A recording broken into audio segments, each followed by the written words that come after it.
Estimados televidentes, tengan ustedes muy buenas noches y bienvenidos a esta nueva edición del programa televisivo Economía y Sociedad a cargo del Centro de Estudios Superiores Universitarios CESU de la Universidad Mayor de San Simón. En esta oportunidad es para mí un honor y una alegría al mismo tiempo contar con la presencia, la participación del profesor Cástulo Martínez Hernández. Él es chileno de nacimiento, es escritor e investigador de temas históricos. Estimado profesor, muchísimas gracias por estar en el programa. Gracias a usted porque me da la oportunidad de difundir los mensajes de mis libros sobre estos temas tan importantes a un público mayor, expandirlo, porque noto que hay poca difusión de este tema y me gustaría que se expandiera a un público más amplio. Bienvenido, profesor Martínez. El profesor Martínez ha dedicado varios años de su vida a la investigación, al esclarecimiento y divulgación de la verdad histórica, particularmente en relación a la Guerra del Pacífico y de las relaciones complejas entre Chile y Bolivia. Y también ha escrito un libro dedicado a las aguas bolivianas en litigio con el país chileno, tomando en cuenta los casos de las aguas del Silala y de las aguas desviadas del río Lauca. En esta oportunidad retomamos un poco la problemática de las aguas dulces del Silala. Pero primero que nada, profesor Martínez, ¿por qué su interés y cariño hacia Bolivia, o quizás su causa marítima, siendo usted ciudadano chileno? Bueno, muchas veces me han hecho esa pregunta, así que es bueno contar a qué se debe. Tengo que remontarme a los años 60, cuando estaba vivo un historiador chileno llamado don Francisco Antonio Encina.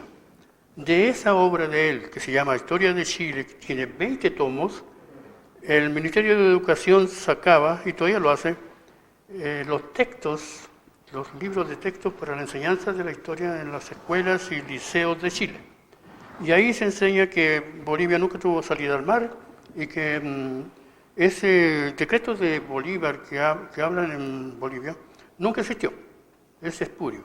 Esa es la enseñanza de don Francisco Antonio Encina y por lo tanto es lo que se le enseña a todos los chilenos, desde la primaria hasta la secundaria y también en institutos superiores. Entonces un chileno sale de ahí con esa idea, pero que se le ha machacado durante 6 años de la primaria y 6 años de la secundaria. 12 años se le machacó. Bolivia no tuvo mar, Bolivia no tuvo mar, bla, bla, bla, bla. Es difícil esclarecer el asunto con mis compatriotas por eso, falta de información correcta. Entonces, ese señor decía eso. Pero un buen día yo investigando otro punto, me encuentro un libro en la Biblioteca Nacional, escrito por un discípulo del señor Encina, que dice en una nota al pie de la página, casi sin importancia, dice que el decreto realmente existe en las obras del antiguo historiador de Bolivia, don Vicente Lecuna, y da el tomo y da la página. Eso me chocó. Quedé pensando, ¿cómo mi profesor me enseñaba eso cuando yo tenía una fe, como todos mis compañeros, completa en que el profesor me enseña la verdad? Después descubrí que él tampoco tenía la culpa porque él tenía que seguirse por el programa del Ministerio de Educación. Hasta allá va la cosa. Entonces empecé a investigar otras cosas. Y me fui al único lugar donde está la verdad, en Chile, en el Museo Histórico Benjamín Vicuña Maquena, que está en la avenida Vicuña Maquena, a pocas cuadras de la Biblioteca Nacional. Encontré un montón de cosas que nada tienen que ver con lo que enseñaba el Ministerio de Educación en aquella época y actualmente. Investigué y llegué a la conclusión de que se me había estado enseñando a mí y a mis compañeros semiverdades y errores, pero se me enseñaban como si fuese verdad y yo lo creía. Entonces eso me molestó y empecé a investigar. Encontré tantas cosas que mis apuntes formaron como un libro. Y entonces, el resultado de esos apuntes fue el libro El mar de Bolivia, que se publicó en La Paz, gracias al interés que mostró el historiador boliviano don Roberto Querejazo Calvo, que vivía acá y que cuando vine por primera vez a Cochabamba ya había fallecido. Quedé frustrado, pero también manteníamos correspondencia por correo electrónico, no por correo aéreo. No había, ni él ni yo teníamos internet, nos matíamos. Bueno, desde entonces yo me di cuenta de que a mi entera satisfacción con mi propia investigación, que la verdad histórica ha estado siempre del lado de Bolivia, no de Chile. Y por lo tanto, casi tácitamente, pero con un pequeño empujoncito de don Roberto Querejazo, abracé la causa marítima boliviana y mi apoyo a su defensa de los recursos naturales que estaban siendo también teniendo problemas con Chile. Y ese es el caso típico ahora de las aguas de Silala. Justamente, profesor Martínez, desde su perspectiva, ¿qué le dice el nombre Silala? Bueno, me dice, primero que nada, que hay 94 manantiales o vertientes, que es lo mismo, ubicados en el departamento de Potosí, provincia de Surlipe, municipio de Vicecantón Quetena, en pleno altiplano boliviano. Eso me dice que esas aguas dulces son bolivianas, están ahí, están en Potosí. Muy bien. Entonces, ¿y qué pasó con las aguas dulces del Silala? Esa es una historia que todavía no la he visto contada en ningún libro de historia boliviano, solo pasan por encima, se quedan en la superficie de los hechos y no van a profundizar. Así que me veo obligado a remontarme a la época poco antes de cuando aparece en escena el empresario Aniceto Arce Ruiz. De ahí empieza la historia. Voy a mirar algunos datos. Yo, como dije, yo me manejo más bien por apuntes que por la memoria, porque la memoria me ha engañado, los apuntes jamás. Por eso me permito mirar una fecha nomás, nada más. Todo empezó en 1833. Un empresario llamado Mariano Ramírez encontró en Pulacayo, Huanchaca, Pulacayo, encontró una mina. No voy a entrar en los detalles cómo la encontró para no gastar mi tiempo, pero la encontró y junto con unos amigos adquirieron el sector donde estaba la mina. Y había una hacienda que se llamaba Hacienda Pulacayo y la compraron. Y esa mina quedó dentro de su propio territorio. Él hizo todos los trámites legales y con sus amigos empezaron a explotarla. No tenían muchos recursos, pero empezaron a explotarla y tenía bastante vetas de plata. Entonces le pusieron Sociedad Mineralógica San José de Huanchaca. Huanchaca es un nombre quechua que significa puente de las penas. Ya. Pero después, de nuevo tuvo problemas económicos el señor Ramírez y prácticamente dejó abandonada la mina, pero a nombre de él. Entonces entra en escena el empresario, Aniceto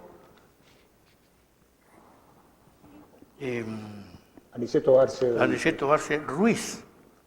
Arce Ruiz. Compra la mayoría de las acciones. Quedaron muy pocas acciones en manos de los legítimos dueños. Y eso lo convirtió en el presidente de esa compañía y le permitió cambiarle el nombre y le puso Compañía Huanchaca de Bolivia. Ese fue el nombre. Con ese nombre se quedó. Y luego el señor Aniceto Arce se fue a Chile a interesar a algunos hombres de buena fortuna para que compraran acciones y se unieran a ellos porque necesitaba recursos. consiguió varios. Pero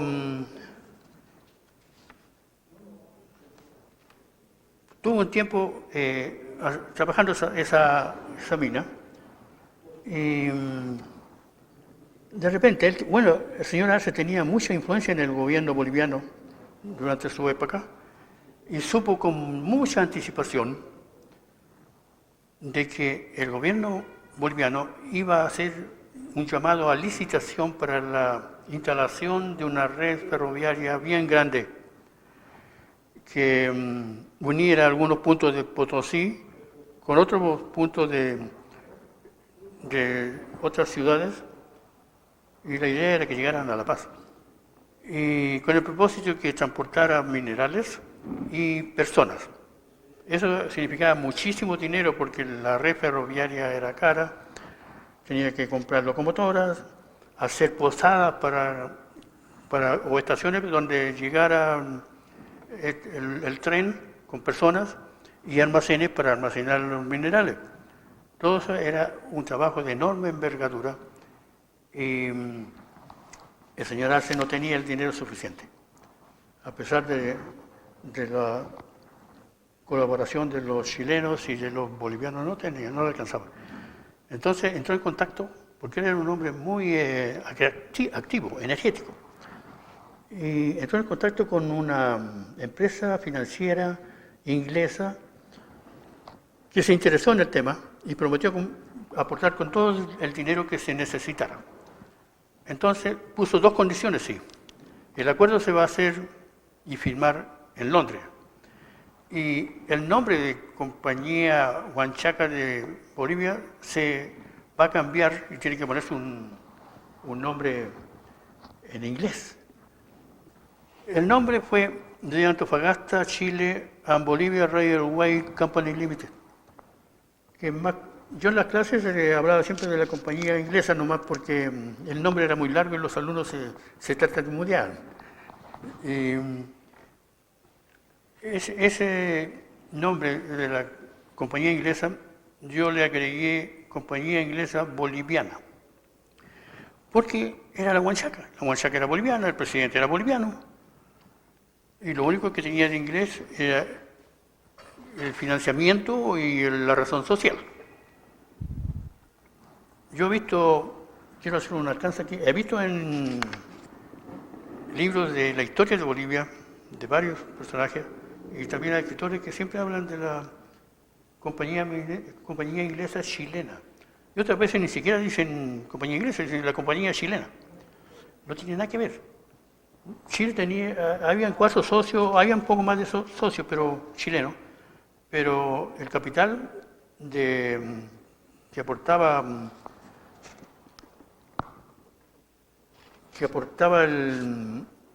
ese grupo de chilenos era inferior al aporte de los socios bolivianos. Así que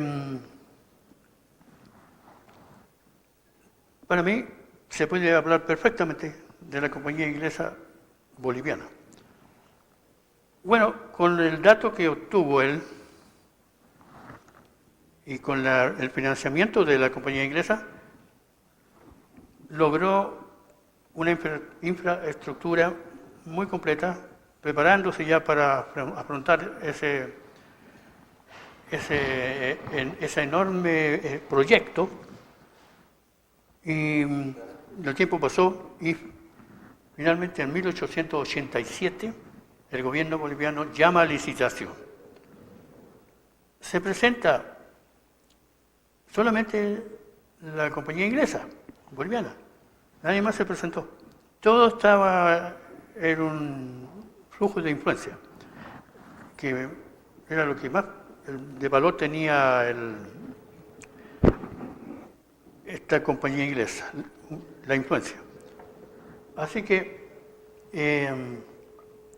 se hace él pide la concesión, se le concede lo que está pidiendo y se le otorga una concesión para el uso y manejo de esas aguas y para que pueda hacer una infraestructura hidráulica de canaletas y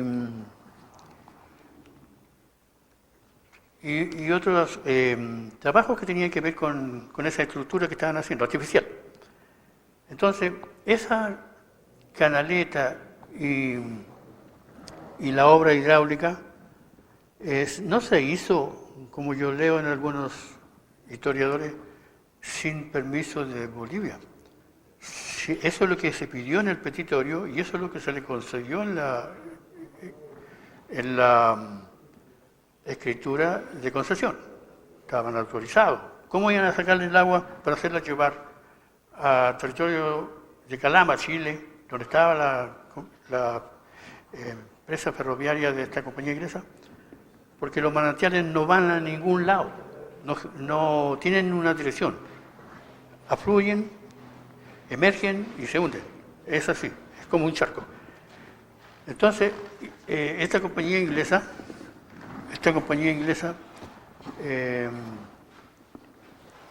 trasladó estas aguas hasta Chile mediante esas canaletas. Y hasta ahí llega, podemos decir que llega la historia, porque esto transcurrió así muchísimos años. El señor Aniceto Arce ya había muerto 2 años antes de obtener la concesión. Él murió en 1906. La concesión fue en 1908.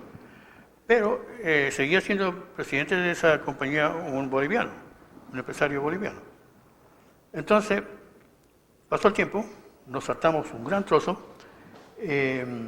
La compañía inglesa boliviana cesó sus funciones comerciales en el territorio chileno y en el territorio boliviano, ya que inicialmente salía de los manantiales que estaban en Potosí, seguía su destino a través de una canaleta artificiales, pero autorizada, y llegaba a Calama. Atravesaba la frontera chilena. Bueno, por eso hablo de 2 secciones. Se fueron los ingleses, la compañía Huanchaca volvió a ser la compañía Huanchaca, pero ya no funcionaba. Estaba ubicada actualmente, donde estaba ubicada la Huanchaca de Bolivia, yo lo tengo anotado acá. La compañía Huanchaca de Bolivia se encuentra en lo que hoy es la provincia Antonio Quijarro, en el departamento de Potosí. Bueno, ahí quedó. Y la compañía, antes de irse, no devolvió la escritura de concesión, que debía haberlo devuelto porque se acabó.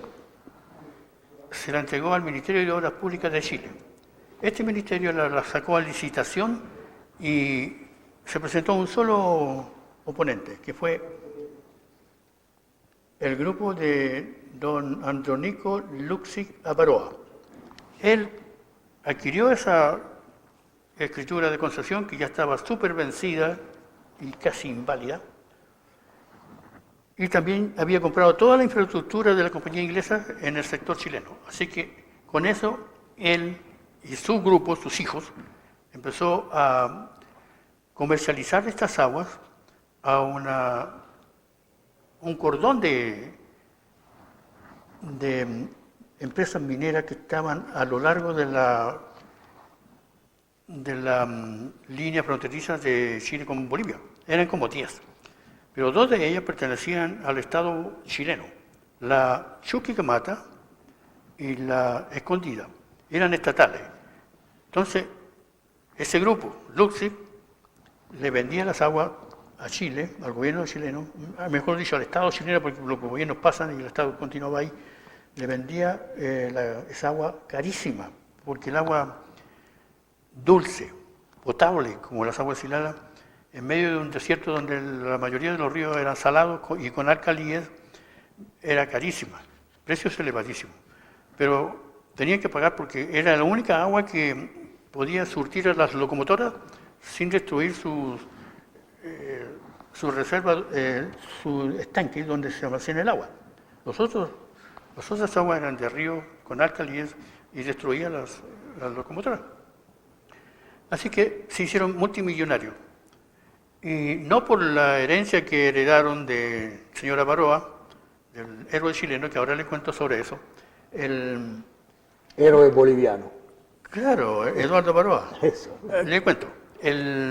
Después del término de la Guerra del Pacífico, todas las dependencias, toda la herencia que dejó Eduardo Baroa Hidalgo, quedaron en manos de una nieta de él, la señorita Elena Abaroa Córdoba.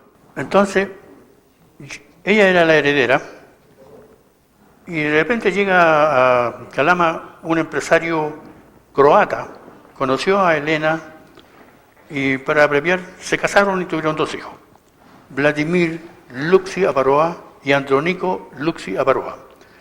De Vladimir lo vamos a descartar de inmediato. Él lo que hizo fue casarse con una señora de apellido Iriart, que era hermana de la señora Lucía Iriart de Pinochet. Por lo tanto, había un enlace familiar entre el general Pinochet y esta señora Iriart que se casó con Vladimir Abaroa, Luxi Abaroa. Por eso que, debido a ese parentesco, en Chile en aquella época brotaron los empresarios croatas que asistían ahí. Y para entonces el grupo Luxi ya tenía una influencia terrible. Era un grupo económico poderosísimo, hasta la fecha. Entonces se casaron. Andrónico Luxi Abaroa, como creo que ya dije, compró la infraestructura de la compañía minera Huanchaca, pero que se llamaba ese nombre en inglés, compañía minera inglesa. Lo compró todo, pero del sector chileno, porque el sector boliviano lo compró el gobierno boliviano. Y también tenía la licencia, la escritura de la concesión para poder manejar las aguas de Silala. Y como dije, ya esa licencia no tenía valor alguno, ni siquiera tenía valor cuando se escribió, porque se pasó para llevar 2 requisitos que exigía la ley de aguas de aquella época. Primero, el plazo de la concesión debía establecerse, que no podía pasar de 99 años, que era lo máximo que se permitía para esa concesión. Y el otro requisito que tampoco se cumplió fue de que había que la empresa boliviana, o sea, la inglesa boliviana, tenían que pagar, porque la concesión de agua se pagaba. Y la prefectura de Potosí, en ninguna parte de la concesión habla de pago. No aparece ni en el petitorio, ni en la concesión de agua que hizo la prefectura de Potosí. No se habla de pago. No ha aparecido jamás un documento que diga que se pagó. Así que, aunque nos cueste aceptarlo, yo entiendo que nos queda otra respuesta de que la concesión de las aguas fue gratuita. Entregar gratuitamente un recurso de agua tan valioso no lo puedo entender. Pero así fue. Y desde entonces, como era gratuita, ha traído varios problemas. Se habla de una deuda histórica, y eso es en Potosí. Desde 1908, dicen, cuando se hizo la concesión, hasta que se anuló la concesión. Pero si la concesión fue gratuita, no se puede cobrar por algo que se le ha regalado. Así que no hay tal deuda histórica. Y bueno, esa fue la forma en que el grupo Luxi entró en escena, y las riquezas que tenía Eduardo Baroa en tierras, tenía bastante tierra en Calama, había un río pequeño y había minas. Todo eso lo hizo trabajar el primer Luxi, Policarpo Luxi, el esposo de Elena Luxi Abaroa. Luego continuó trabajando don Andrónico Luxi Abaroa. Y finalmente se hicieron multimillonarios, no por la riqueza de Baroa, pero las riquezas de Baroa eran la fuente de su riqueza, de ahí nacieron, sino por la venta de las aguas de Silala hasta la fecha. Y yo veo que Bueno, la concesión terminaba a los 99 años y siguió y ya han pasado más de 99 años. Las aguas siguen pasando al territorio chileno. Ese es el resultado de la poderosa influencia que tenía Aniceto Arce y que tenía Lucy, uno por un lado y otro por otro. Lucy lo tenía por ser descendiente de Eduardo Barón. Eso es lo que le puedo decir sobre cómo llegaron estos señores a manejar las aguas de Silala en territorio chileno. No le pagaron 20 a Bolivia y cobran elevadísimos precios a los usuarios chilenos que están en la frontera. De acuerdo, muchísimas gracias. El tiempo ha pasado rápido. Sin embargo, nos deja mucha información para seguir pensando, reflexionando alrededor de lo que significa el uso de las aguas del Silala. Inicialmente para alimentar las locomotoras a vapor de aquella línea ferroviaria, y también para darle uso domiciliario al agua. Hemos escuchado, mientras tanto han pasado los años, tenemos una demanda de parte del Estado chileno hacia Bolivia en la Corte Internacional de Justicia de La Haya, y es un tema que debemos seguir analizando, reflexionando, para sacar también conclusiones que sean justas y coherentes. Yo tenía en mente hablar sobre la demanda, pero el tiempo pasó volando. Pero vamos a tener otra oportunidad seguramente. Mientras tanto, muchísimas gracias, profesor Martínez, por haber estado en el programa. Gracias a usted por la oportunidad que me ha dado. Gracias. Estimados televidentes, el día de hoy estuvimos con el profesor Cástulo Martínez Hernández. Él hizo, digamos, una historia, un recuento de lo que significaron esos mananciales de agua dulces del Silala y cómo llegaron a ser utilizadas en Chile y siguen siendo utilizadas en el país. Esperamos que el tema haya sido de su agrado.